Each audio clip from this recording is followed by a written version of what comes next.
हाय सांग मैंने welcome to my YouTube channel. आज मु आपण पाखकु गोटे बहुत भल पिठा करी आईटा पुणी नुआ स्टाइल। आपण मैंने तो सब प्रकार पिठा खाई हेले एटा हूँ बहुत नुआ स्टाइल मु करुच्ची। आंब आपण मैंने ये सीजनटा तो आंब सीजन आंब ही बहुत आड़े ए वर्ष जबर ही सब खरा जो टाइप रोचे आंब सब पाचिना झड़ी पड़ुଛି। आपण मैंने आंब आणुचंती खाऊचंती आचार बनाउचंती सब करचंती आंबरे एମିତି କିଛି बनाऊ एमती नुआ स्टाइल। हाँ आज मुझे आंबरे आंब काकेरा बनैबी एरू तो शेष जाए देखते मुझे बनैली। तो आंब को भलसे धोई देकिना सब आंब को काटिदेली। आंब काटी सारिकी ग्राइंडर प्लेन करदेली जमती आंब मोर सब प्लेन हो गला।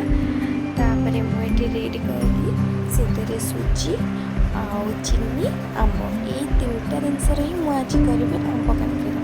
पानी गैस रे बसई देती पानी जस्ट टिके गरम हो गला। तापर से चीनी पकईदेली चीनीटा जो मेल्ट होती बेले आम जस्ट पानी फुटेदेव सीराटा हो आसो जो टाइम आम आंब तक सब पकईदे सब आंब ये मुझे पकई भलसे मिक्स करदेवी। ये आंब भलसे फुटीगले तादेह सुजी अल्प अल्प किना पकईबी अल्प अल्प किना पकाउथी आंबको घाटुथी ना सी पूरा भिंडाड़िया होदेह भल बास्ना आसापी मु पान मधुरी पकईदेली। आपण मानक जदि पान मधुरी पसंद ताहले पकईबी आ न पकईले भी चलो। आगे भलसे जंती देली जमती न लगे तले भलसे जंतिकिना शीतल करने किसी टाइम छाड़देली। मोर जंतनी पूरा रेडी होगी शीतल हो जाइथिला।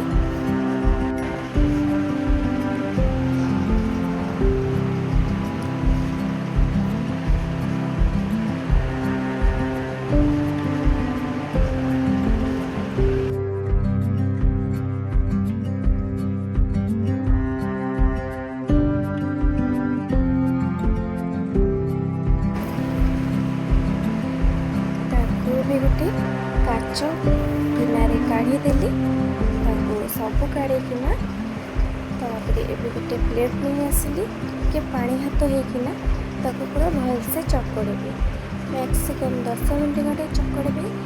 जंतनीटा जिते नरम हम पिठाटा भी बहुत बढ़िया हम एमती मुझे 10 मिनट चकड़ी देली। तापर मु पिठा गढ़ी काकेरा पिठा टिके स्टाइल गढ़ीदेली स्टार करिकिना आपण मैंने सेमती नॉर्मल भी गढ़ी पारे एमती गढ़ू गढ़ू मुझे सब काकेरा पिठा गढ़ीदेली। सब काकेरा पिठा गढ़ी सारी कड़े नहीं तेल पकईकिना भलसे पूरा कड़ा भागिना छाणीदेली। सब काकेरा मोर छाणीकिना रेडी हो गला। आपण मैंने देखिपे केते सुंदर देखा जी देखा जाऊँ सुंदर और खाइबा भी बढ़िया लगुच कहीं आंबर स्वाद टिके खटा लगे से काकेराटा जस्ट टिके खटा लगुच खटा मीठा बढ़िया ही लगुच। आउ डेरी न करिकिना एथर रजरे किछि नुआ पिठा करंतु। आउ एटा आंब सीजन चली केते आड़े आंब बहुत होइछि। हाँ एटा तो बहुत लोकंर आंब ही फेवरेट।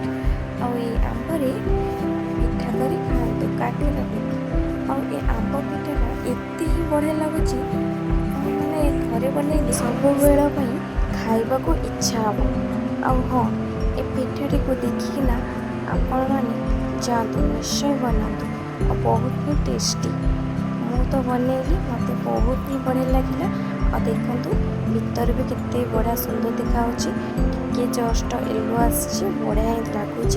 वीडियो केमती लगे चैनल को सब्सक्राइब करेंगे like comment share thank you.